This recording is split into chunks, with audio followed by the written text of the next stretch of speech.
Nervous man in a $4 room. The ego on trial in the Twilight Zone.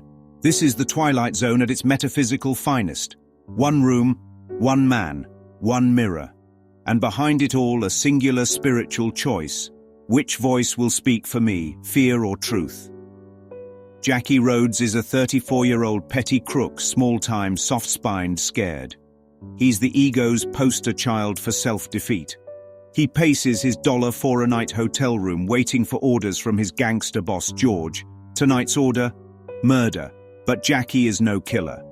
He knows that. And that's when it happens. The mirror speaks back. A version of Jackie appears, not distorted, not monstrous, but clean, clear, steady. Not better, just true.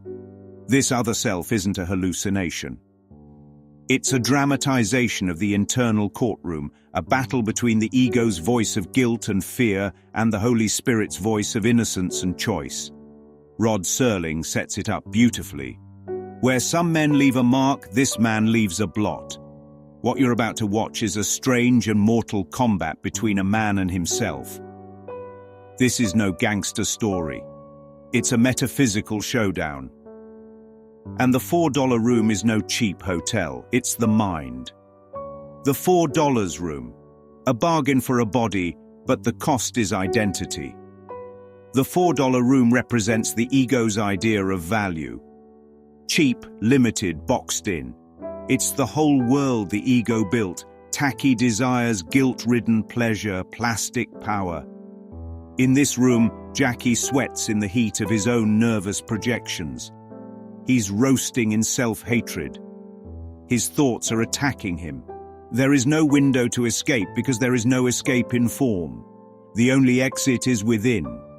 Serling's metaphors are deliberate.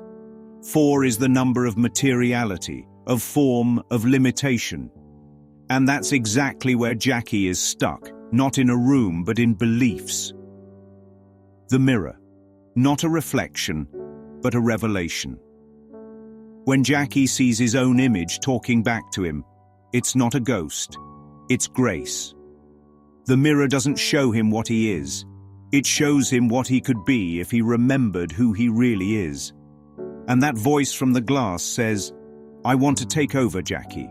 I want to live with all the guts and goodness you left behind. This is the voice of the decision maker. His is the internal Christ mind, the healed self. Not someone else, not even the higher self in New Age language. It's him, the self that never left God, the self he abandoned when he chose fear, attack, conformity and guilt. And now it's asking to be remembered. The voice from the mirror says, everything you do is everything to me, because it is the same mind, split but still one. The ego's script, kill or be killed. George is the external projection of inner tyranny. He's tall, smug, mocking. He doesn't negotiate, he dictates. George is the voice of the world, the face of conditional worth, the belief in coercion as power. He tells Jackie, you've never done a job like this before because you couldn't. That's why you're going to do it. In other words, you are what I say you are. This is the ego's creed. Kill or be killed. Dominate or disappear. But the mirror offers a third choice, live. Not just survive. Not just get by. But live. In dignity, in choice, in truth. To live is to remember. I am not the ego. The Holy Spirit doesn't force, he waits. Notice what the mirror self does not do. He doesn't shame Jackie. He doesn't scream. He doesn't demand compliance. He simply asks to be let out. Let me out. Let me live with the dreams you dreamed and never had the guts to live. This is forgiveness. This is healing. This is a Course in Miracles lesson, 152 made visible. The power of decision is my own. No punishment. No guilt trip. Just remembrance. Checkout time. From Jackie to John. In the end, Jackie doesn't just resist George. He doesn't just refuse the job. He does something profoundly symbolic. He resigns. What have I got to say for myself, George? Not much. Just 2 words. I resign. He gives back the ego's gun, its weapon of defense, fear, and illusion. He checks out of the $4 room and says, "It's too hot, too small, and too dirty. It's just a place for bums. Not for me." He doesn't just walk out. He reclaims his name. Jackie, small, shifty mobster nickname, is gone. John, solid, whole, biblical, is born. This is John Rhoades, room 14.